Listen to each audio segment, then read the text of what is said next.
कृष्ण कृष्ण कृष्ण राधे राधे राधे कृष्ण कृष्ण कृष्ण राधे राधे राधे कृष्ण कृष्ण कृष्ण राधे राधे राधे कृष्ण कृष्ण कृष्ण राधे राधे ओ राधे श्याम श्याम श्याम राधे राधे राधे श्याम श्याम श्याम राधे राधे ओ राधे श्याम श्याम श्याम राधे राधे राधे श्याम श्याम श्याम राधे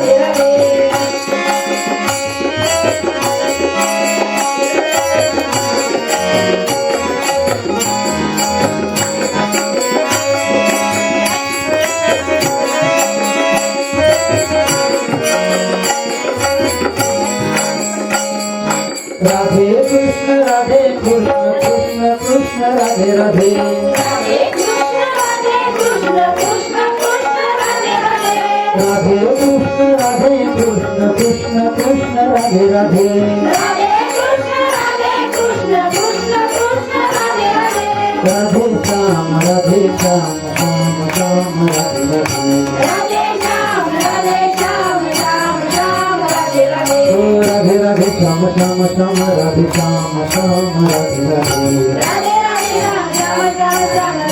श्याम राधे राधे आनंद करून निधान भगवान श्री हरी कृष्ण परमात्मा प्रकट होऊन स्वरूपा श्रीमद भागवत महापुराणाचं आपण या ठिकाणी चिंतन करत आहोत.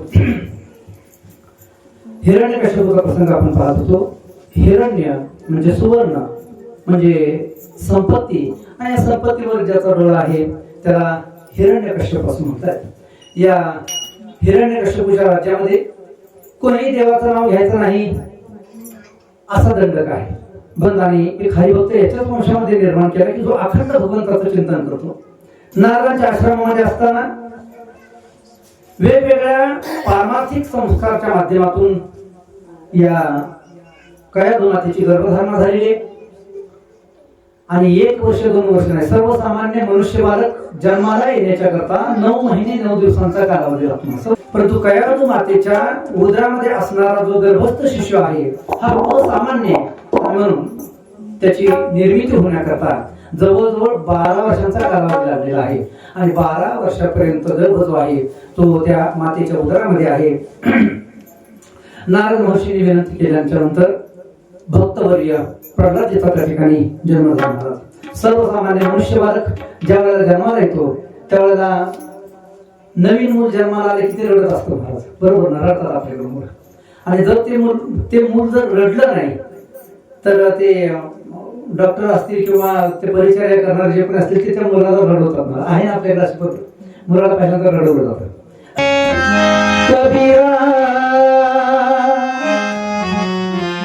जब हम पैदा हुए जब हंसे हम रोए कबीरा जब हम पैदा हुए जब हंसे हम रोए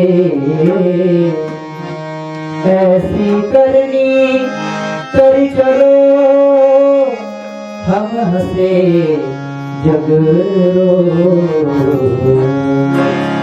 चदरिया झीनी रे झीनी झीनी रे झीनी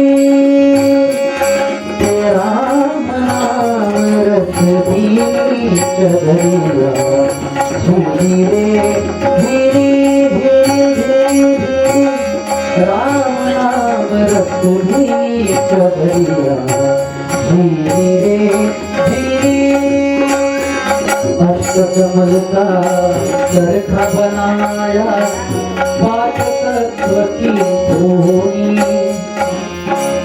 अष्टकमल का चरखा बनाया 5 तत्व की धूनी 9-10 मास भुनन को लागे 9-10 मास भुनन को लागे मूरख में भी चदरिया झीनी रे झीनी झीनी तेरा भीत दरिया धीरे धीरे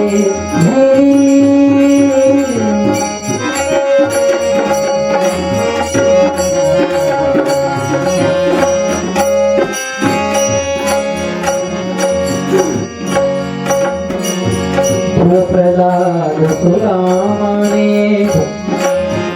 प्रहलाद सुरामाने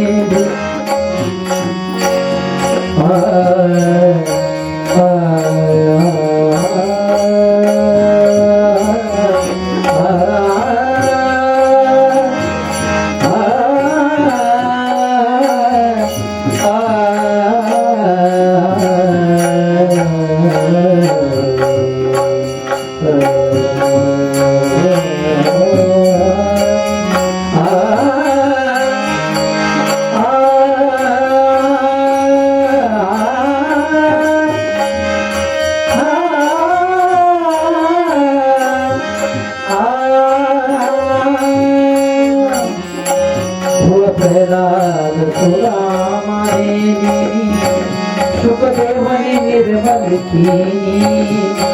कबीरा जब हम पैदा हुए जग हसे हम रोए, पण कर्तृत्व असं पाहिजे महाराज की हम हसे और जग रोए, ऐसी करनी कर चलो कि हम हसे और जग रोए। प्रायः साधारण मनुष्य बाळ जन्माला आल्याच्या नंतर रडत असतं, मात्र प्रल्हादजी रडले नाहीत महाराज। 12 वर्षांच्या नंतर गर्भातून ते ज्यावेळेला बाहेर आलेले आहेत त्यावेळेला त्यांच्या मुखामध्ये भगवान श्री नारायण नामाचा जप आहे। हा परिणाम कशाचा आहे? त्या गर्भावर झालेले जे संस्कार आहेत त्या गर्भावर झालेल्या संस्काराचा हा परिणाम आहे। गर्भावर झालेले नामस्मरणाचे संस्कार आहेत, गर्भावर झालेले हरिकथेचे संस्कार आहेत, गर्भावर झालेले परमार्थाचे संस्कार आहेत। मोबाईल जर घेतला असता महाराज काय होणार ते तर प्रल्हाद नारायण कशाचा म्हणतो तो सतत रील पाहत बसला असता, मोबाईल पाहत बसला असता। आज ते पाहत तुम्ही पोरांना जर मोबाईल नाही दिला ना तर एवढा आकांत करतात पूर्ण महाराज मोबाईल नाही दिला। परिणाम कशाचा आहे? त्या गर्भवती मातेनंच गर्भस्थ असताना गर्भवती असताना तो मोबाईल पाहिला आणि म्हणून गर्भावर केले जाणारे संस्कार हे अत्यंत महत्वाचे आहेत। भक्तवर्य प्रल्हादजी महाराज सुंदर अशा प्रकारचं भगवान परमात्म्याचं नामस्मरण करत करत त्यांनी जन्म घेतलेला आहे, जन्मधारण देह धारण केलेला आहे आणि सुंदर अशा प्रकारची बाललीला करतात म्हणजे सतत भगवंताचं चिंतन आहे, अखंड मुखामध्ये भगवंताचं स्मरण आहे, भगवंताचं नाम आहे, सतत मुखामध्ये नारायण नारायण नारायण नारायण नामाचा जप आहे। खेळ करतानाही खेळही कशा प्रकारचा करतायत।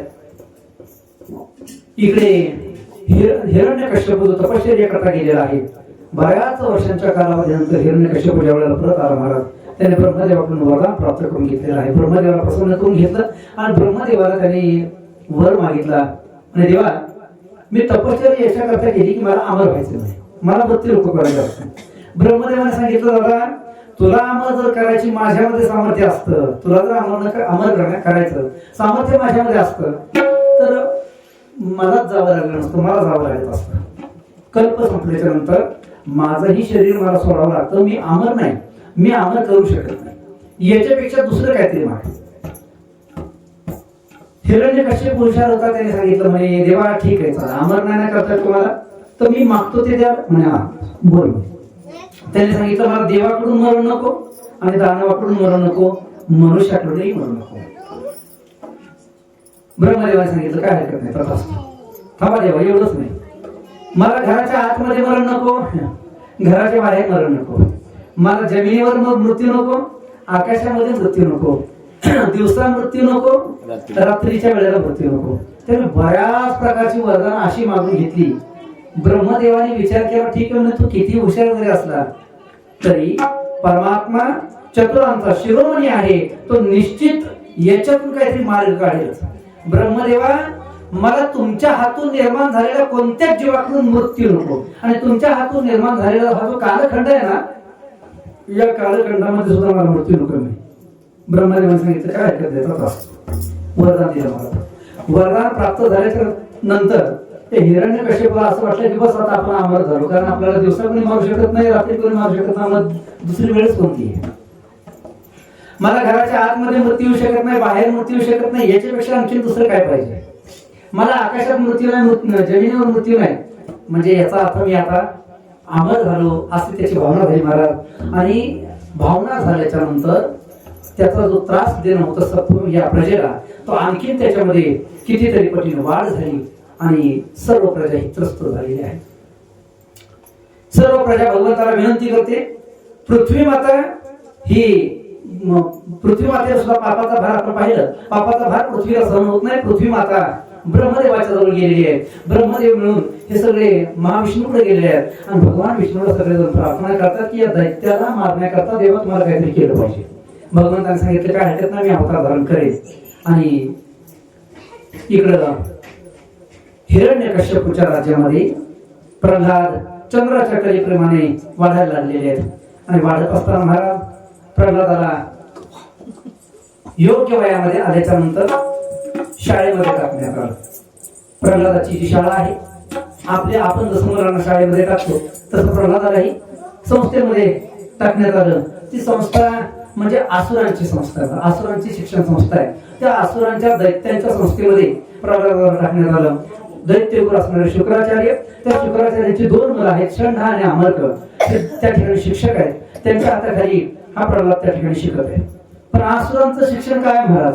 आसुरांचं शिक्षण हे वेगळ्या पद्धतीचं आहे. तुम्ही आम्ही जे शिक्षण घेतो ते शिक्षण वेगळ्या पद्धतीचं आहे. आपल्याकडं शाळेमध्ये अक्षर शिकवत असताना ग ग गणपतीचा शिकवतात, बरोबर ना? ग ग गणपतीचा. पण आसुरांच्या शाळेमध्ये त्यातल्या त्यात प्रल्हाद या हिरण्यकश्यपूने काढलेली जी संस्था आहे त्या शाळेमध्ये ग ग गणपतीचा शिकवत नाही, कारण देवाचं नाव घेतलं नाही ना, मग ग ग गाढवाचं शिकवतात. चोरी कशी करावी, भांडण वगैरे कशी करावी, का शिक्षण आसुरी, शिक्षण संस्थाच आसुरी आहे. खोटं कसं बोलावं, खोटं बोलण्याचं शिक्षण कुठं दिलं जातं महाराज? आसुरी संस्थेमध्ये दिलं होतं. खोटं बोलण्याचं शिक्षण आसुरी संस्थेमध्ये दिलं होतं. आपल्याकडं हळूहळू त्या आसुरी संस्थेचा प्रचार प्रसार आता व्हायला लागलेला आहे. हळूहळू मी सांगत असतो नेहमीच, हे कीर्तन प्रवचनाच्या माध्यमातून महाराष्ट्राच्या बाहेर जाण्याचा संबंध येतो. लोक भेटतात, एखाद्या गावामध्ये कार्यक्रम चालू असला तिथं जर मुक्काम असेल तर लोक म्हणतात महाराज चला चहा पिण्याकरता घरी. चहा पिण्याकरता घरी गेलं की तिथं त्यांची ते लहान मुलं असतात, ते पोरग धावत असलं तर त्याला पकडतात, आमच्या समोर आणून उभं करतात आणि त्या पोराला सांगतात महाराजाला कविता म्हणून दाखव शाळेतली. मग ते पोरग बोबड्या बोबड्या शब्दामध्ये कविता म्हणतात. ते लहान पोरग शाळेमध्ये जे शिकवलेलं आहे तेच ते पोरग बोलत असतं महाराज. एक फार प्रसिद्ध कविता आहे इंग्रजीमध्ये, इंग्रजी शाळेतली, Johnny Johnny yes papa eating sugar. आम्हाला ते ऐकून ऐकून पाठ झाले, आमच्या शाळेत नव्हते आम्हालाही, पण ते पोरांचे ऐकून ऐकून त्या प्रत्येक घरी गेले की हे ऐकायला म्हटलं, Johnny Johnny yes papa eating sugar no पप्पा. तर काय त्या कवितेमध्ये पाहणं, ते जॉनी नावाचं पोरग त्याच्या बापाशी बोलत आहे त्या कवितेमध्ये. आणि बोलत असताना त्याच्या वडिलांनी त्याला विचारलं की बाळा तू साखर खाल्ली का? Eating sugar. तर ते खाल्लेली साखर, पण तिथं नो पप्पा म्हणतात, मी खाल्लेली नाही. म्हणजे जिथं शिक्षणाचा पायाच खोटं बोलून होतो, काय ते शिक्षण आपली प्रगती करणार आहे? कदाचित व्यवहारामध्ये प्रगती होईल, पण अध्यात्मामध्ये सर्व अवनती आहे. आध्यात्मिक बाबतीमध्ये, जीवनचर्येच्या बाबतीमध्ये हे शिक्षण आपल्याला कुठेतरी खालच्या लेवलला नेऊन बसवत नाही. आणि म्हणूनच तर ही मुलं मोठं झाल्याच्या नंतर आई वडिलांना विचारत नाही. तुम्ही पहा, प्रायः प्रत्येक घरातली ही ओरड आहे, प्रत्येक घरामधली ही शोकांतिका आहे की पोरांना शिक्षणाकरता आपण अशा प्रकारचं कष्ट केलं. कोणी तर परदेशामध्ये ठेवत असतात. मला इकडं सिनेमाची कथा होती, त्यावेळेला तिथला एक मुलगा दररोज बोलायचा अमेरिकेवरून. कथा झाली आमची रात्रीची, आपल्याकडे रात्र झाली 3 दिवस असायचा, तो तिकडून फोन करायचा का कीर्तन संपल्याच्या नंतर रात्री 11-12ला रोज त्या पोराचा फोन येत होता. फॉरेनला शिकण्याकरता पाठवतात मुलांना. एक परिस्थिती अशी महाराज, त्या उत्तर प्रदेशामध्ये काशीला आमची कथा चालू होती. आणि ज्या धर्मशाळेमध्ये ते कथासत्र चालू होतं, 3 मजल्याची धर्मशाळा. तर 3 मजल्याच्या धर्मशाळेमध्ये सहज आम्ही एक वरती गेलो, वरच्या 3ऱ्या मजल्यावर.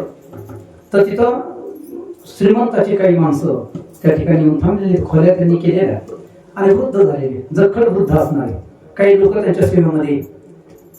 आणि सहज विचारलं, बाबा कुठले तुम्ही? एका दाम्पत्याला विचारलं, कुठले बाबा तुम्ही? तर त्याने सांगितलं गाव वगैरे. मग इकडं काशीमध्ये कसं काय? त्याने सांगितलं म्हणजे पहा, आम्ही काशीमध्ये जर आलो ना, ते फक्त मृत्यू व्हावा याच्याकरता आलो. आमचं मरण काशीमध्ये व्हावं याच्याकरता आम्ही इथे येऊन राहिलो. त्यांना विचारलं घरी कोणी नाही का? ते आहेत, सगळे मुलं आहेत, पण मुलं फॉरेनला राहतात. म्हणून त्यांच्याकडं आमच्याकडे लक्ष देण्याकरता त्यांना वेळ नाहीये. आणि म्हणून केवळ आमचा मृत्यू काशीमध्ये, घरी संपत्ती भरपूर आहे, पैसा भरपूर आहे, पण कोणत्याही प्रकारचं समाधान नाही. मुलं आमच्या सोबत नाही.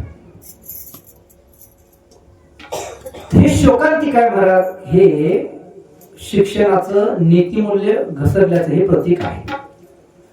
आसुरी संस्थेचं मी सांगत होतो. आता आपल्याकडे आसुरी संस्था ह्या उदयाला यायला लागलेल्या आहेत. या हिरण्यकश्यपूने काढलेली ही आसुरी संस्था आहे आणि या संस्थेमध्ये प्रल्हाद शिकत आहे. पण प्रल्हादाला गर्भापासूनच संस्कार आहेत आणि त्याच्यामुळं प्रल्हादाचं वेगळंच आहे. त्या आसुरी शिक्षणाकडे प्रल्हादाचं लक्ष नाही. दुपारची सुट्टी झाली की प्रल्हाद बाहेर बसायचा व्हरांड्यामध्ये, काही आसुर बालकांना आपल्या आजूबाजूला बसवायचा आणि प्रल्हाद सुंदर नामस्मरण करायचं. त्या पोरांनाही दगडाचे टाळ करून, दगडाचे टाळ कोण त्यांचा नाद, दगडाचे टाळ करून सुंदर अशा प्रकारचं नामस्मरण प्रल्हाद करायचा आणि सगळ्या त्या आसुर बालकांना सुद्धा माफाटी माझं ते नामस्मरण करायचं. आपण 2 मिनिटं बघून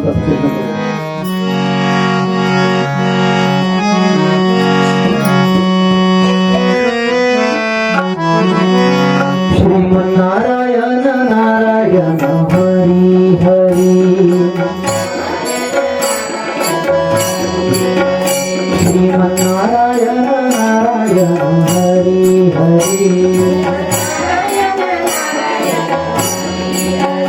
तेरी लीला सबसे न्यारी न्यारी हरी हरी,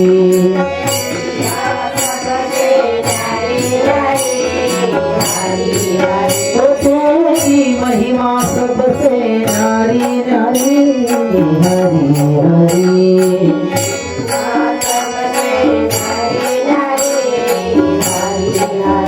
श्रीमन्नारायण नारायण हरी हरी,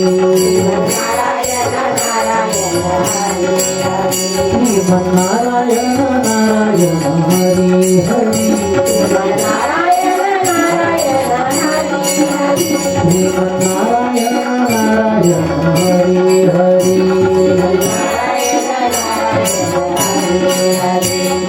नारायण नारायण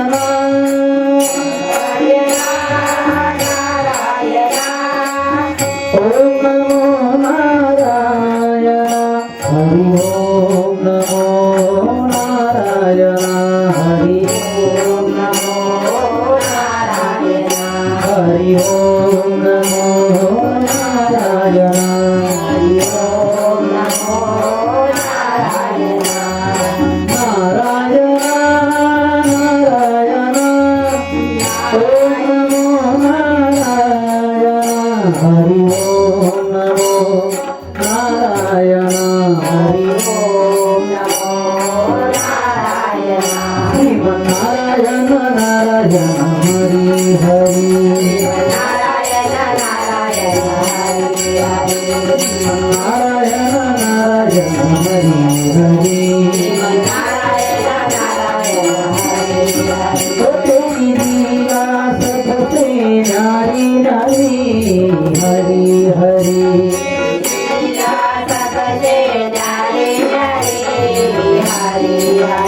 तेरी महिमा सबसे न्यारी न्यारी हरि हरि,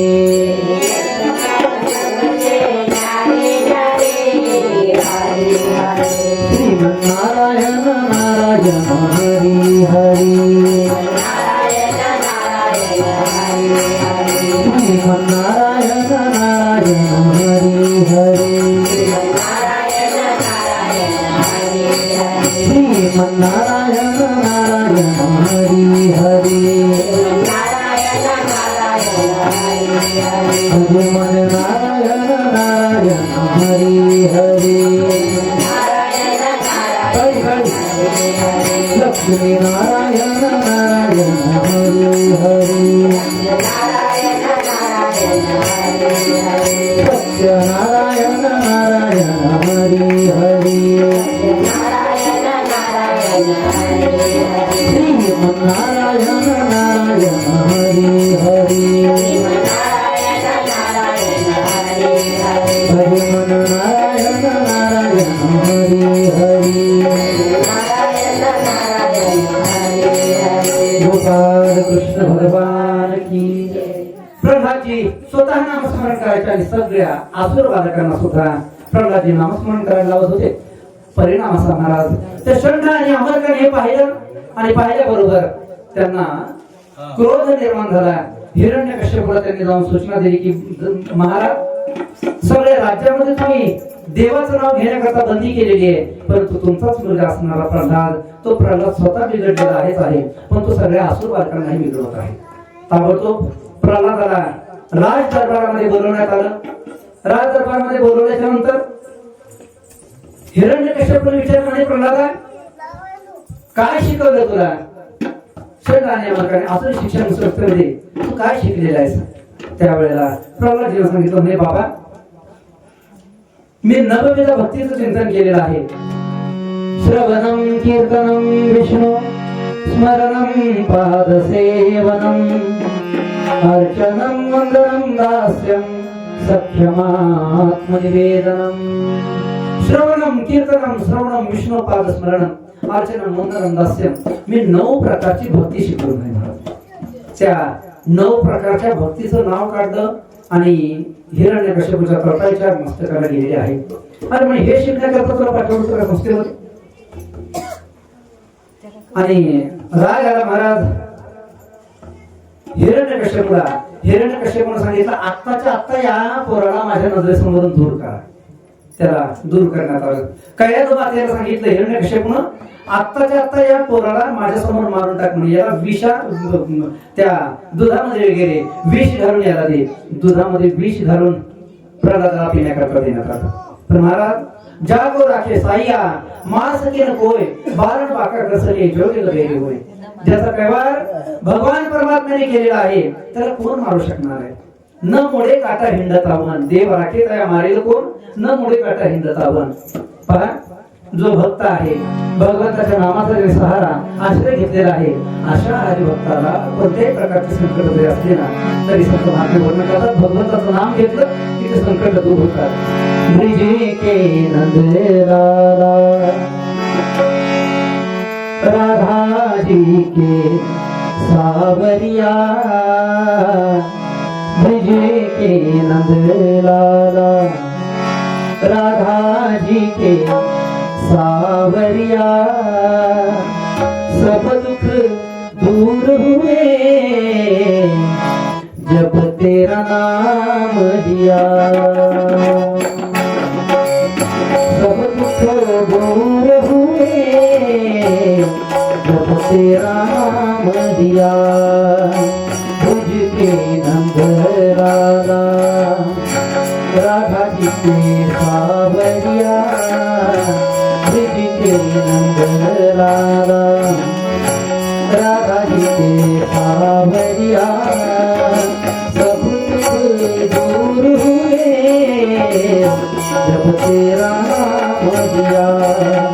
ओ सब दुख दूर हुए जब तेरा नाम दिया. मेरा पुकारे तुम्हें गिरिधर गोपाला ढल गया अमृत में विष का भरा प्याला विष का भरा प्याला. कौन मिटाए उसे कौन मिटाए उसे जिसे तूने राख दिया. कौन मिटाए उसे जिसे तूने राख दिया. सब दुख दूर हुए जब तेरा नाम दिया.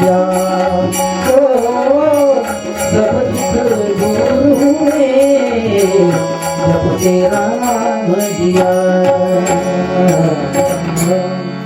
ब्रिज के नंद लाला राधा जी के सावरिया, सब दुख दूर हुए जब तेरा नाम लिया।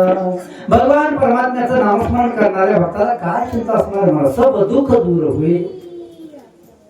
विषाचा प्याला दिला. पहा, मीराबाईच्या जीवनामध्ये ज्या वेळेला विष का प्याला राणाजीने भेजा, पिबत मीरा हसी रे बघ घुंगरू बांध मीरा नाची. प्रल्हादाला सुद्धा विष भरा प्याला हा प्रल्हादाने ज्या वेळेला घेतला, मात्र भगवान परमात्म्याने रक्षण केलं. दुसऱ्या दिवशी प्रल्हादाला जिवंत असलेलं पाहिल्याच्या नंतर आणखीन रागाला हिरण्यकश्यपूला, आणि हिरण्यकश्यपूने ताबडतोब सैनिकांना सांगितलं, म्हणजे आत्ताच्या आत्ता याला हत्तीच्या पायाखाली द्या. एक हत्ती जो मदोन्मत्त झालेला आहे, दारू पाजलेली, त्याला साखर नंदाने बांधलेला आहे, आणि त्या हत्तीच्या समोर प्रल्हादाला देण्यात आलं. पण जसंही महाराज हत्तीनं प्रल्हादाला स्पर्श केला, स्पर्श केल्याबरोबर संत महात्मे वर्णन करतात,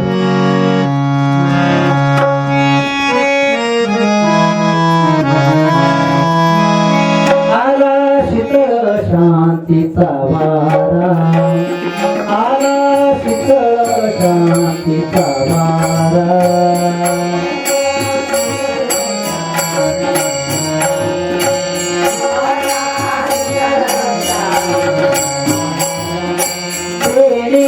सुख झाले या शरीरा, तेरे सुख झाले या शरीरा.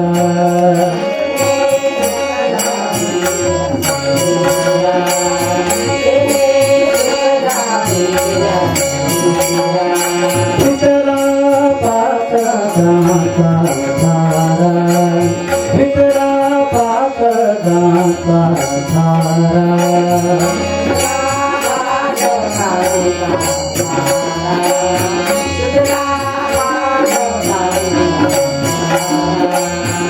कळी काळाची धाक धरा, कळी काळाची धाक धरा. राम राम स्मराधी, राम राम स्मराधी, राम राम स्मराधी.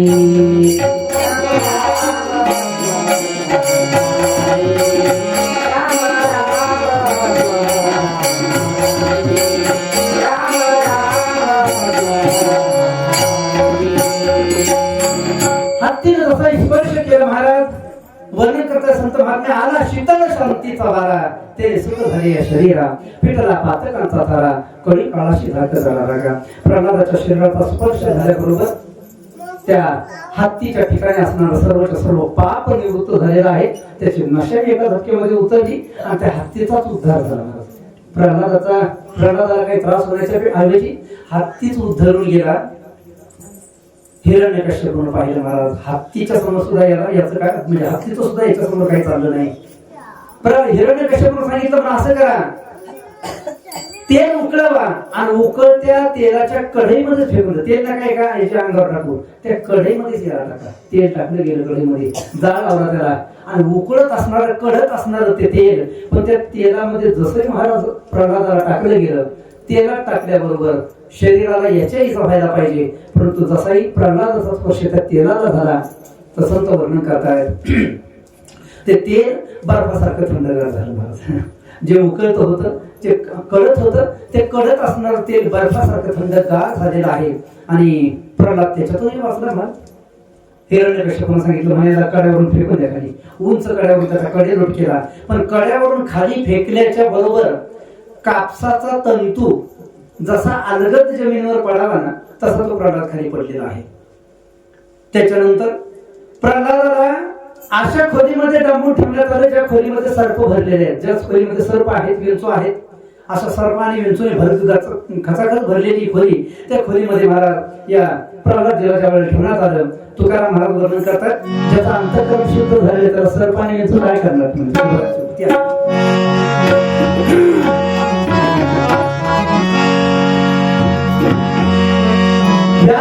खाती पूर्वत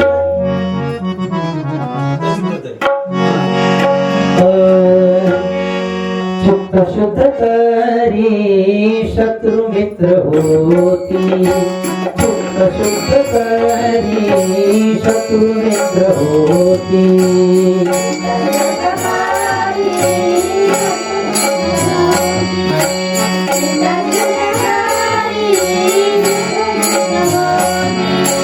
शुद्ध शुद्ध करी शत्रु मित्र होती शुद्ध शुद्ध करी शत्रु मित्र होती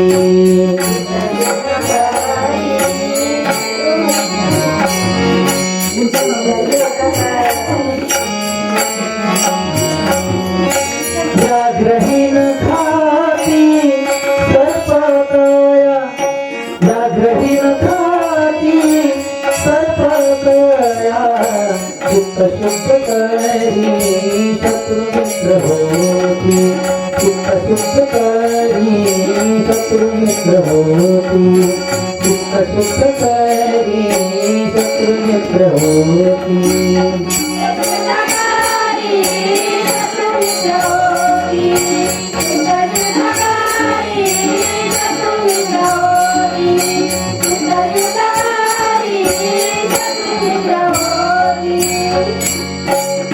व्याघ्रहीन खाती सर्पतया चित्त शुद्ध तरी शत्रुमित्र होती महाराज. चित्त ज्याचं शुद्ध आहे अंतकरण ज्याचं शुद्ध आहे त्या शुद्ध अंतकरण असणाऱ्या हरिभक्ताला वाघ सर्प हे काय करणार तुम्हाला.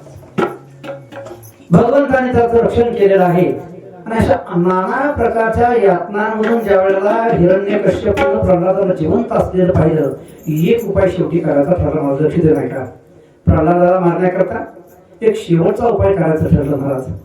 त्या हिरण्यकश्यपूच्या राज्यामध्ये होलिका नावाची एक राक्षसी होती महाराज. ब्रह्मदेवाची आराधना केलेली तिने आणि ब्रह्मदेवाकडून तिने वरदान मागून घेतलं होतं की अग्नी त्या अग्नीनं माझ्या शरीराला स्पर्श करू नये असं वरदान मागून घेतलेलं. त्यामुळे त्या अग्नीमध्ये ती अग्नीमध्ये बसली तरी महाराज अग्नी तिच्या शरीराला स्पर्श करत नव्हता असं वरदान ब्रह्मदेवाकडून प्राप्त करून घेतलेलं. प्रल्हादाला मारण्याकरता उपाय ठरला. एक चिता रचली गेली आणि त्या चितेवर त्या होलिकेला ठेवलं महाराज. होलिकेच्या मांडीवर प्रल्हादाला बसवलेलं आहे आणि चितेला अग्नी दिला गेला. त्यांना माहिती आहे आता होलिका त्या प्रल्हादाला धरून ठेवेल आणि प्रल्हाद जळून भस्मसात होईल. या होलिकेला वरदान आहे अग्नीची बाधा तिला होणार नाही त्यामुळे होलिकेला काय व्हायचं नाही. प्रल्हाद मात्र जळून भस्मसात होईल. पण जसही चिता विजली म्हणजे चिता नष्ट झाली त्यावेळेला सर्वांनी पाहिलं ज्या होलिकेला वरदान होतं ती होलिका त्या ठिकाणी दग्ध झालेली आहे तिची राख झाली आणि प्रल्हाद मात्र त्याच्यातून सही सलामत बाहेर आलेले आहे. जाको राखे साया मार सके नकोय बाल न बाका कर सके जो जग देवी होय. प्रल्हाद सही सलामत त्याच्यातून बाहेर आलेले आहेत. आता मात्र डोक्यावरून पाणी गेलं महाराज. हिरण्यकश्यपू विचार करायला लागला आता उपाय करावाच कोणता याला मारण्याकरता. तो त्रस्त झालेला आहे आणि त्याने प्रल्हादाला बोलावलं महाराज. राज दरबारामध्ये प्रल्हादाला उपस्थित केलेला आहे. समोर प्रल्हादजी आहेत आणि हिरण्यकश्यपूने विचारलं म्हणजे प्रल्हादा अरे ज्या देवाचं तू रात्रंदिवस नामस्मरण करतो ज्या नारायणाचं तू रात्रंदिवस भक्ती करतो चिंतन करतो सांग तो परमात्मा आहे कुठं दिसला का तिथं तुला. लोक आपल्याला विचारतात महाराज असं भक्ती करणाऱ्या परमार्थ करणाऱ्या लोकांना ते नास्तिक लोक विचारतात अरे काय तुम्ही सर भजन करता हरिपाठ करता कीर्तन करता भागवत करता दिसलं तुम्हाला असं कोण विचारतात. ते नास्तिक लोक विचारतात.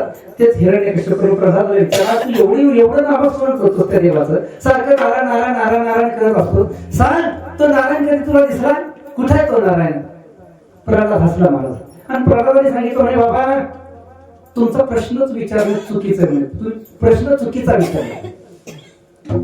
तुम्ही प्रश्न विचारला तो नारायण कुठं आहे. प्रश्न असा विचारायला पाहिजे होता की तो कुठं नाही. तो कुठं नाही ओतप्रोत सगळीकडे तो परमात्मा भरलेला आहे. कण कण में है भगवान सिय राममय सब जग जानी करहु प्रणाम जोर जीव पाणी. किंवा गोस्वामी वर्णन करतात हरी व्यापक सर्वत्र समाना प्रेम ते प्रगट भई में जाना. हरी भगवान परमात्मा सगळ्या जगतामध्ये ओतप्रोत भरलेला आहे. सगळीकडे तोच आहे. कण कण में है भगवान हे ऐकलं आणि ऐकल्याबरोबर प्रल्हादाला हिरण्यकश्यपूने विचारलं. त्या हिरण्यकश्यपूच्या राज दरबारामध्ये लाखो खांबांनी रत्नजडित खांब आहेत दरबाराला. तर नेमकं खांबाकडेच त्याचं लक्ष गेलं आणि हिरण्यकश्यपूने विचारलं म्हणे प्रल्हादा, सगळीकडे जर तो भगवंत आहे ना, सांग या खांबामध्ये तो आहे. प्रल्हादाने सांगितलं, बाबा जर सगळीकडेच तो आहे तर खांबामध्ये का नसणार, या खांबामध्ये तो आहे. भगवंताला आता असा प्रश्न पडला, महाराज परमात्म्याने सगळेच खांबामध्ये रूप प्रकट केलेले, जेवढे खांब होते लाखो खांब त्या दरबारामध्ये, तर लाखो खांबांमध्ये भगवंताला आखो रूप प्रकट केलं. कारण भगवान परमात्मा विचार करतात, प्रल्हाद कोणत्या खांबाकडे बोट दाखवतोय त्या खांबामध्ये मला ताबडतोब प्रकट व्हावं लागेल. आणि प्रल्हादाने सांगितलं, नाही बाबा या खांबामध्ये तो परमात्मा आहे म्हटल्यानंतर राग आला. रागाच्या भरामध्ये गदा घेतली त्याने. व्यास महर्षींनी वेगळं वर्णन केलं, तुकोबाने थोडंसं वेगळं वर्णन करतात. तुकोबारांनी वर्णन केलं, दुर्जन तो लाथ मारी खांबावरी आणि स्तंभी नरहरी प्रगटले. हिरण्यकश्यपूने लाथ मारली असं वर्णन तुकाराम महाराज करतायत. पण व्यास महर्षीची हिंमत झाली नाही, महाराज लाथ मारली म्हणायची, कारण त्या खांबामध्ये भगवंत आहेत ना, लाथ मारली कसं म्हणावं.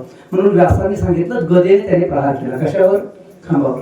गदेवर जसाही प्रहार केला, प्रहार केल्याबरोबर तो खांब दुभंगला महाराज. आणि अकराळ विकराळ भयंकर असा नृसिंह अवतार त्या खांबाच्या माध्यमातून प्रगट झाला. संपूर्ण शरीर माणसाचं आहे, मनुष्याचं आहे, आणि मस्तक मात्र सिंहाचं आहे. अहो, तर हिरण्यकश्यपूच्या हिमतीची कमाल करावी महाराज. हिंमत आहे त्या हिरण्यकश्यपूकडं की त्याने त्या तशाही अवताराबरोबर युद्ध केले. हिरण्यकश्यप आपल्याला युद्ध करायची गरज नाही महाराज. असा एखादा जर आला आपल्या समोर, असा व्यक्ती की ज्याचं शरीर माणसाचं आहे, अंग माणसाचं आहे, पण मस्तक मात्र सिंहाचं आहे, असा जर व्यक्ती आला आपल्या समोर तर आपल्याला मारून टाकायची गरज नाही, त्याला पाहिल्याच आपण मोडतो. ती हिरण्यकश्यपूची कमाल आहे. त्या नृसिंह भगवंताबरोबर हिरण्यकश्यपूने युद्ध केलं. बराच काळपर्यंत युद्ध चाललेलं आहे. मल्ल युद्ध करतात, अस्त्रशस्त्र संपूर्ण झाली, मल्ल युद्ध करतायत. आकाशामध्ये देवता आहेत. त्या देवताने सांगितलं, देवा अरे किती वेळ वाट पाहायला होता, मारा लवकर या दुर्जनाला. मारा म्हटल्यानंतर भगवान परमात्मा त्याला खाली पाडलेला आहे. त्याचा प्राण घेतला आणि तेवढ्यावर भागलं नाही. भगवंताला एवढा राग आलेला की त्या घराच्या चौकटीवर उंबरठ्यावर भगवंत बसलेले आहेत. त्या मेलेल्या हिरण्यकश्यपूला त्याने आपल्या मांडीवर घेतलेलं आहे. काय राग असेल महाराज. क्रोध येणं भगवंताचं साहजिक आहे, कारण भगवंताचा भक्त आहे प्रल्हाद. मग त्या प्रल्हादाला दिलेला त्रास आहे. एखाद्या भक्ताला जर त्रास दिला ना महाराज, तर कदाचित तो भक्त काय म्हणणार नाही, तो आपल्याला काहीच करू शकणार नाही. परंतु भगवान परमात्म्याला मात्र ही गोष्ट सहन होत नाही. भक्त त्यातल्या तर प्रल्हादाचं वयच काय महाराज, 5 वर्षाचा प्रल्हाद आहे. त्या 5 वर्षाच्या भक्ताला कधी कड्यावरून हा हिरण्यकश्यपू खाली लुटून देतो, कधी उकळतं त्याच्याकडे. ही 5 वर्षाच्या मुलाकरता कोणी शिक्षा करते का असणार? किती 5 वर्षाचा मुलगा चुकला तर एवढी मोठी शिक्षा कोणी करतं? हत्तीच्या पायाखाली देणं, कड्यावरून उंच कड्यावरून खाली लोटून देणं, उकळत्या तेलाच्या कढईमध्ये टाकणं, व्याघ्र सर्पच्या काय म्हणतात खोलीमध्ये आहे त्या खोलीमध्ये डांबून ठेवणं. भगवंताला असा राग आला त्या हिरण्यकश्यपूचा. मारल्यानंतरही भगवंत शांत बसलेला आहे महाराज. त्याला मांडीवर घेतलेला आहे आणि आपली जी नख आहेत, शिहार नख असतात, त्या नखाने त्याचं पोट फाडलं. तेवढ्यावरही समाधान आहे. पोट फाडून तरी शांत व्हावं भगवंत, तरी भगवंत शांत झाले. एवढा राग आलाय असं कोणी करत नसतं महाराज. पण भगवंताने विचित्रच कृती केली त्या ठिकाणी. मेल्यानंतर सोडून द्यायचं ना त्याला, मेलाय तो, पण तरी एवढा राग की भगवंताने त्याच्या आतडी काढली महाराज पोटातले, आणि आतडे काढून आपल्या अंगाभोवती त्यांनी गुंडाळलेले आहेत. हे सगळं राग आहे. रागाच्या भरात माणसाला लक्षात येत नाही आपण काय करायला लागलो ते. भगवंतालाही लक्षात आलं नाही आपण नक्की काय करतो ते. त्याच्या आतडे काढलेले पोटातले आणि सगळ्या आपल्या अंगाभोवती भगवंत गुंडाळायला लागलेले आहेत. शरीर असं भगवंताचं रागाच्या भरामध्ये थरथर कापत आहे. अंगावर श्वेत घाम आलेला आहे आणि भगवंताचे डोळे असे लाल बुंद आहेत की अंगार बरसण्यासारखे भगवंताचे डोळे आहेत. त्या देवाचा अवतार पाहायला महाराज आणि सगळी पृथ्वी ही थरथर कापायला, जसं काय भूकंप आलेला आहे अशी पृथ्वी माता थरथर कापायला आहे. भगवंताचा तो आवेश अवतार आहे. भगवंताचा आवेश पाहिला सर्व देवता घाबरलेले आहेत. प्रलय होतो की काय असं वाटायला लागलं. कोणीतरी जाऊन भगवंताला शांत केलं पाहिजे. देवता सगळे एकत्र आलेले आहेत, विचार करतायत नृसिंह भगवंताला शांत करायला पाहिजे, पण कोण जाईल देवाच्या समोर? भगवंताला शांत करण्याकरता देवाच्या समोर जाईल कोण? कारण जो जाईल तो पहिला जाईल महाराज, बघितल्याबरोबर जाईल. तुम्ही जा असे एकमेकाला सगळेजण म्हणतायत. कोणी जाण्याकरता भगवंताला शांत करायला जाण्याकरता कोणी तयार नाही. तिथं नारद महर्षीचं आगमन झालं. नारदांना पाहिलं आणि देवांना समाधान वाटलं. नारदांना येऊ दिलं जवळ. जय हरी राम राम घातला. आणि नारदांना सगळे देवता म्हणतात की नारदजी दरवेळेला तुम्ही आमची कामं करता, एक काम करा म्हणे आजच्या दिवस आमचं. हे खाली नृसिंह अवतार आहे, तर नृसिंह भगवंताच्या समोर जाऊन भगवंताला शांत करा, नाही तर प्रलय येईल. नारदाने सांगितलं काय प्रत्येक वेळेला बळीचा बकरा महाराज बनवता का म्हणे, या वेळेला मी जाणार आहे. पण मी एक उपाय सांगेन, भगवंताला जर शांत करायचं असेल तर माझ्याकडे एक उपाय आहे. कोणता? माणूस समाजामध्ये बाहेरच्या जगामध्ये कितीही वाघासारखा सिंहासारखा गुरगुर जरी करत असला ना, तरी घरी गेल्याच्या नंतर पत्नीच्या समोर गेला की मग मात्र त्या सिंहाचं मांजर होतं महाराज. पत्नीच्या समोर ती गुरगुर चालत नाही. पत्नीच्या समोर गृहमंत्र्याच्या समोर प्रशांत बसावं लागतं. नारदाने सांगितलं, हे पहा, भगवंताचा क्रोध शांत करण्याकरता लक्ष्मी मातेला पाठवा, नक्की परमात्मा शांत होतील. लक्ष्मी मातेच्या हातामध्ये आरतीचं ताट दिलं आणि लक्ष्मी मातेला जसे पाठवलं तर हिरण्यकश्यपूच्या त्या महाद्वारातून दरबाराच्या मुख्य चौकटीतून आत पाऊल टाकलं तिनं आणि समोरचं ते ध्यान बघितलं तर तिला असं वाटलं की अरे रॉंग नंबर आला का, हे आमचे मालक नाहीत होते, हे माझे मिस्टर नाहीत का, कारण माझा पती हा काय असा आहे का. राजस सुकुमार मदनाचा पुतळा, राजस सुकुमार मदनाचा पुतळा.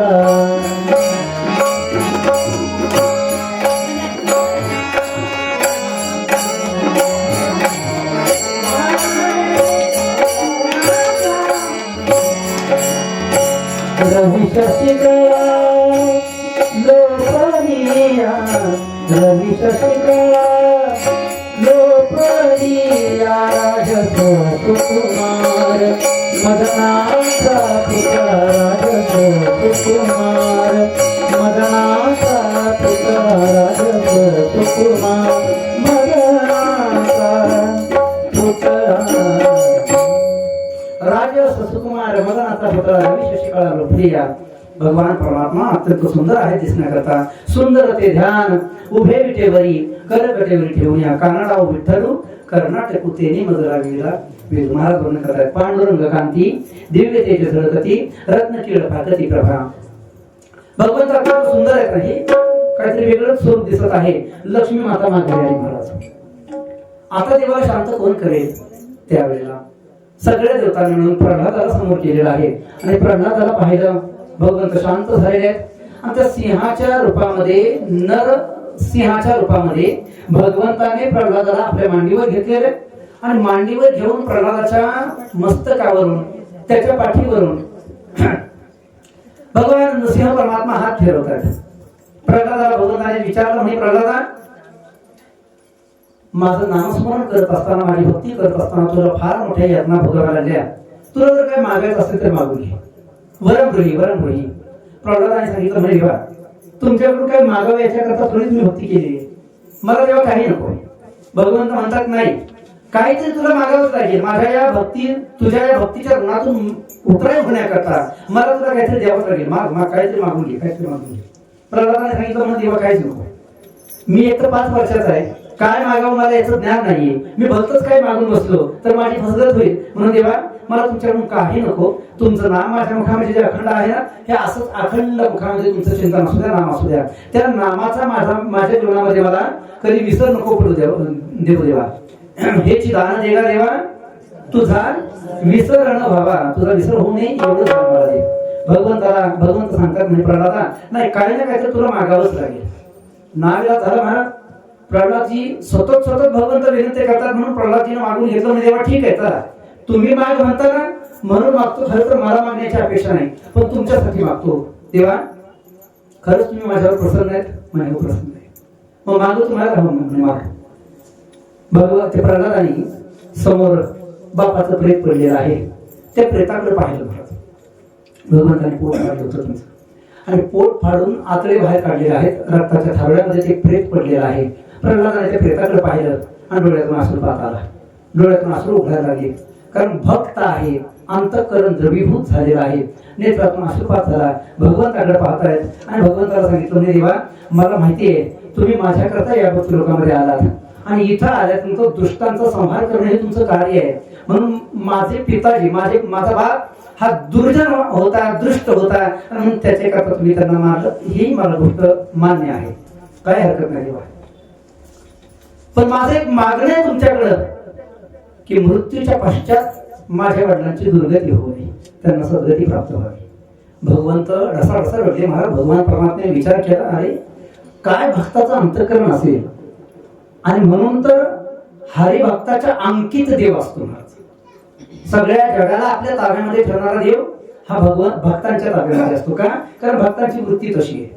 अहो, ज्या बापाने कड्यावरून खाली ढकललं, ज्या बापाने उकळतं तेलाच्या कढईमध्ये टाकलं, ज्या बापाने हत्तीच्या पायाखाली देण्याचा प्रयत्न केला, त्या वडिलांच्या करता प्रल्हादाच्या अंतःकरणामध्ये दयाभाव जागृत झाला आणि त्याने सांगितलं, यांची दुर्गती नको व्हायला, यांची सद्गती झाली पाहिजे. भगवंताच्या डोळ्यातून पाणी आलं आणि भगवान परमात्मा सांगतात, अरे प्रल्हादा, हे काय मागण्यासारखी वस्तू आहे, हे काय मागण्याची वस्तू आहे, हे तुला मागायची गरज नाही, हे तुला अगोदरच प्राप्त आहे.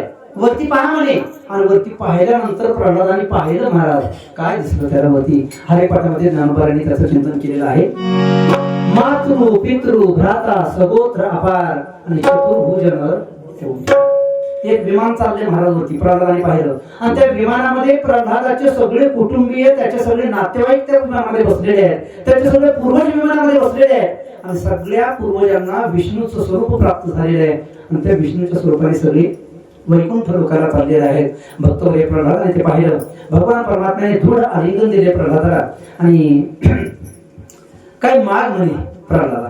प्रल्हादाने सांगितलं, म्हणजे देवा, खरंच कोणत्याच गोष्टीची मला गरज नाही, मला द्यायचं असेल तर तुमची जी अविचल असणारी भक्ती आहे त्या भक्तीतच मला दान द्या. माझ्या अंतःकरणामध्ये तुमच्याबद्दलचा जो भक्तिभाव आहे त्या भक्तिभावामध्ये कधी बिघड होऊ नये, त्याच्यामध्ये कधी त्रुटी, त्याच्यामध्ये कधी कमतरता निर्माण होईल, तो दिवसेंदिवस वाढत राहावा, हेच मला तुमच्याकडून दान पाहिजे.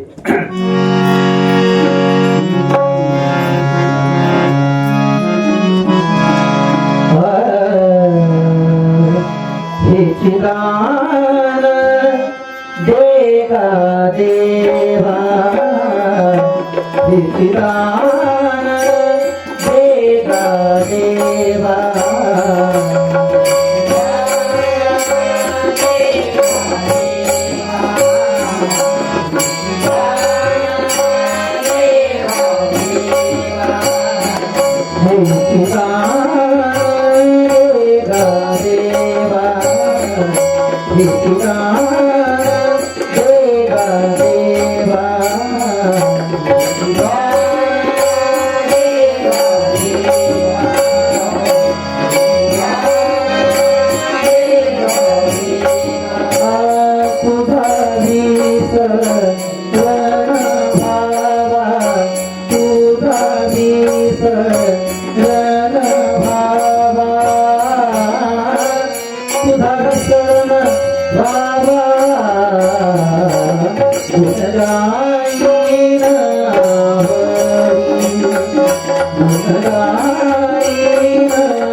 दान दे का देवा, तुम्हाला जर देवा काय द्यायचं मनसी काही मागा तर हेच देई पांडुरंगा, हेच द्या देवा की त्या तुझ्या नामाचं चिंतन मला रात्रंदिवस घडावं आणि त्या चिंतनामध्ये कधी बिघड होऊ नये.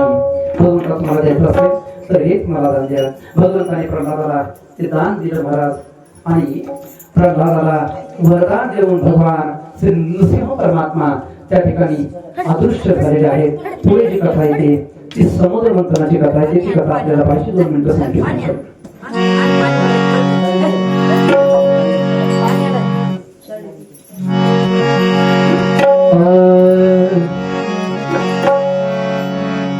गोपाला गोपाला देवकी नंदन गोपाला,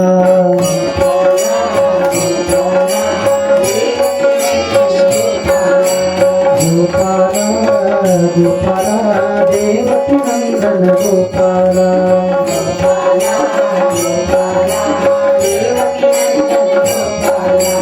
देवकी नंदन गोपाला वसुदेव नंदन गोपाला,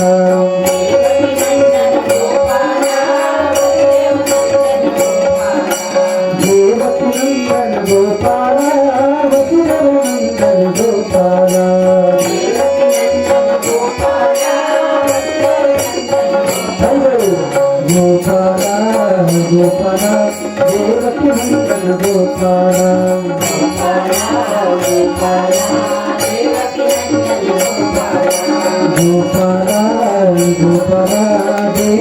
नंदन गोपाला,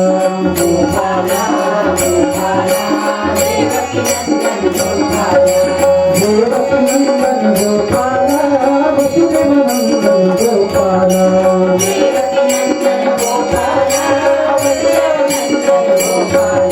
देवकी नंदन गोपाला वसुदेव नंदन गोपाला,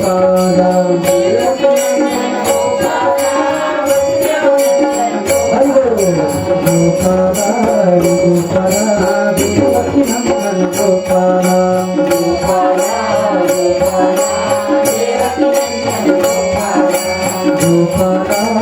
गोपाला देवकी नंदन गोपाला,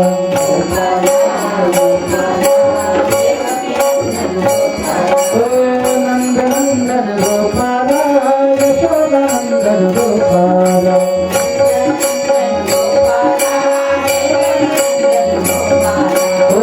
नंदन गोपाला यशोदा नंदन गोपाला,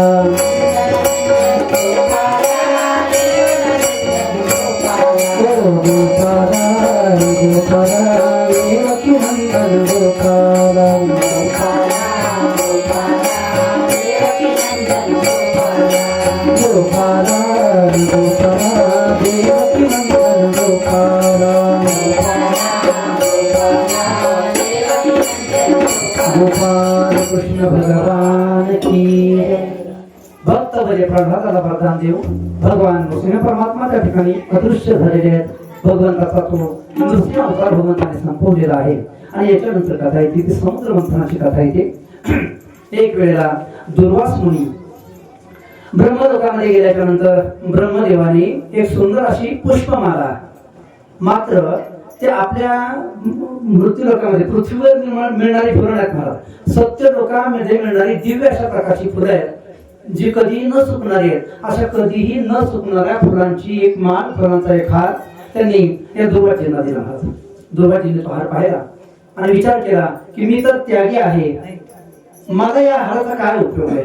म्हणून मग तो हार त्या इंद्राला देण्याकरता म्हणून दुर्वास मुनी निघालेले आहेत.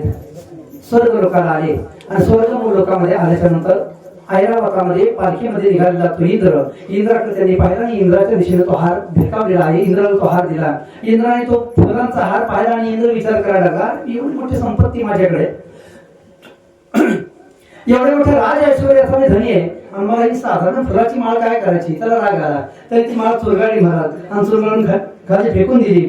ऐरावत हत्तीच्या पायाखाली ती पुष्पमाला आलेली आहे आणि ऐरावताने सुद्धा ती चुरगाळून टाकली.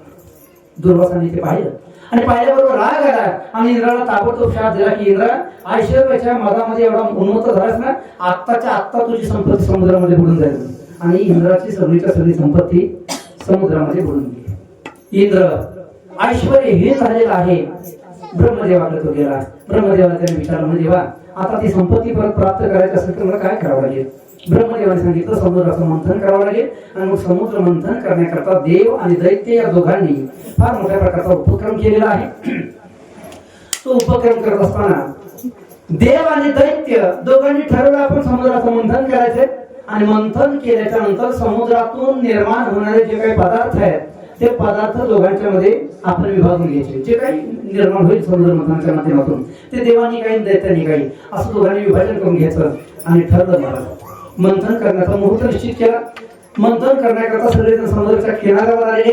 पण एवढ्या मोठ्या समुद्राचं मंथन करण्याच्या करता रवी एवढाच मोठा लागणार आहे. मग मेरू पर्वताचा रवी करायचं ठरलं. गरुडाच्या माध्यमातून मेरू पर्वताला आणलं गेलं. आणि मेरू पर्वताला आणल्याच्या नंतर सगळ्या देवांनी आणि दैत्यांनी म्हणून तो मेरू पर्वत समुद्रामध्ये ढकलायला सुरुवात केली. समुद्रामध्ये ढकलत असताना आतमध्ये समुद्राच्या मध्य भागाला तो मेरू पर्वत स्थिर केलेला आहे.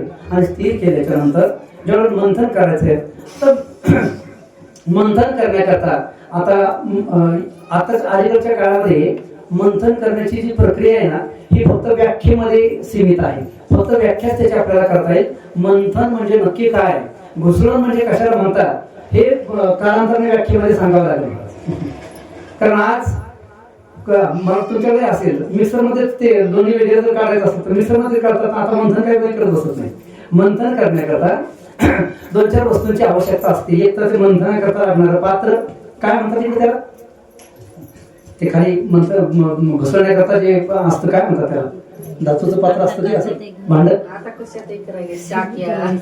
हा काय असेल ते काय बघा नाही ते डेरा तर झालं. पण धातूचंही पात्र आहे. आमच्याकडे त्याला चरवी म्हणतात. चरवी सांगायला काय तुमच्याकडे म्हणतात चरवी म्हणतात त्याला. चरवी त्याच्यानंतर महत्वाची गोष्ट म्हणजे ते रवी म्हणतात नाही का, रवी लागतो. चरवी लागते. पहिली गोष्ट चरवी, दुसरी गोष्ट रवी, तिसरी गोष्ट दोरी लागते. त्याच्याकरता मंथन करण्याकरता दोरी लागते. आणि आणखी एक महत्वाची गोष्ट आहे, गवळणीमध्ये त्याचं वर्णन केले. एका गवळणीमध्ये गवळणी बांधती धारणासी गळा आणि खेळे त्या गोपाळा माझी ब्रह्म म्हटले. धारणा लागते त्याला. धारणा म्हणजे तो रवी भिंतीला किंवा एखाद्या लाकडाच्या चौकटीच्या असं लाकडाला वगैरे असा चिटकून राहावा याच्याकरता अशी एक गळ असते त्याला, बरोबर ना. ती गळ जी असते ना त्या गळाला धारणा म्हणतात. मग धारणा, ती धारणा लागते त्याच्याकरता. या समुद्र मंथनाचा उद्योग करत असताना पर्वताचा रवी आला खरा, पण त्या रवीला घुसळण करण्याकरता, रवी हलवण्याकरता दोरीची आवश्यकता आहे. मग एवढ्या मोठ्या पर्वताला घुसळण करण्याकरता दोर आणावा कुठे एवढा मोठा. त्या ठिकाणी ब्रह्मदेव होते. ब्रह्मदेवाने सांगितलं म्हणजे आहे एक दोरी आहे. कोणती? वासुकी नावाच्या सर्पाला आणावं इकडं, त्याचीच आपण दोरी करू. मग त्या वासुकी नावाच्या सर्पाची दोरी केली गेली.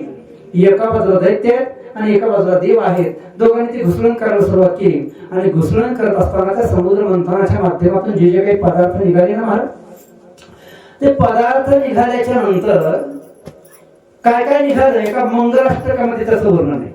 लक्ष्मी, कौस्तुभ, पारिजातक, सुरा, धन्वंतरी, चंद्रमा, 14 प्रकारचे रत्न त्या समुद्र मंथनाच्या माध्यमातून निघाले. आणि शेवटी हलाहल नावाचं विषही त्याच समुद्राच्या माध्यमातून प्राप्त झालेला आहे. त्या विषयाचा प्रभाव एवढा भयंकर आहे की त्रिभुवनाचा दाह व्हायला लागला. त्यावेळेस सगळ्या देवता भगवान शिव परमात्म्याची स्तुती करतायत, प्रार्थना करतायत.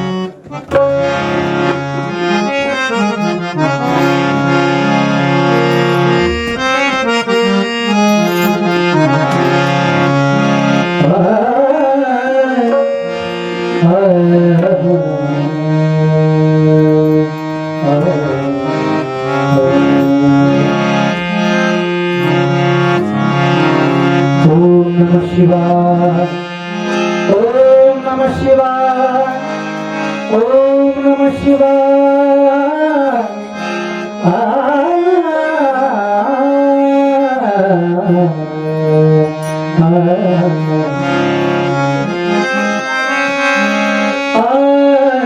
गौरी हरा दीनानाथ धरीन तुझे पाय.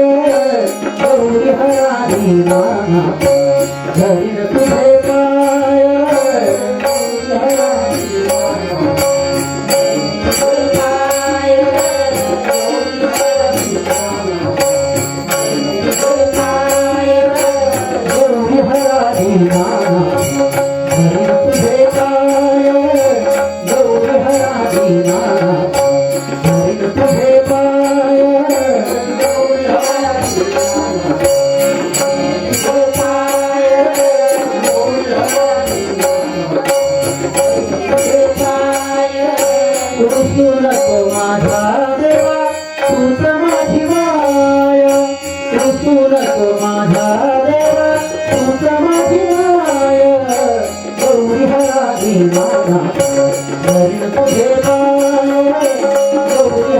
दीनाना धरी तुझे पाय गौरी हरा दीनाना धरी तुझे पाय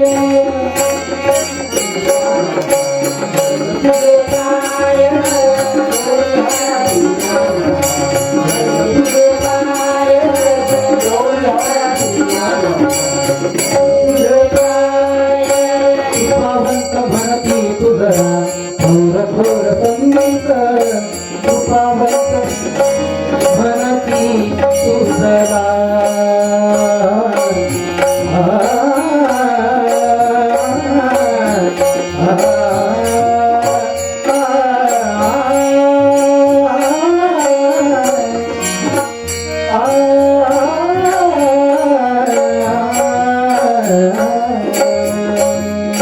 कृपावंत म्हणती तुझरा थोर थोर संत एक रूप आपण दोघे एक रूप आपण दोघे दूध आणि साय एक रूप आपण दोघे दूध आणि साय ओम नमः शिवाय ओम नमः शिवाय ओम नमः शिवाय गौरी हरा दीनाना धरी तुझे पाय गौरी हरा दीनाना धरी तुझे पाय गौरी हरा दीनाना धरी तुझे पाय गौरी हरा दीनाना धरी तुझे पाय गौरी हरा दीनाना धरी तुझे पाय गौरी हरा दीनाना धरी तुझे पाय तुझे पाय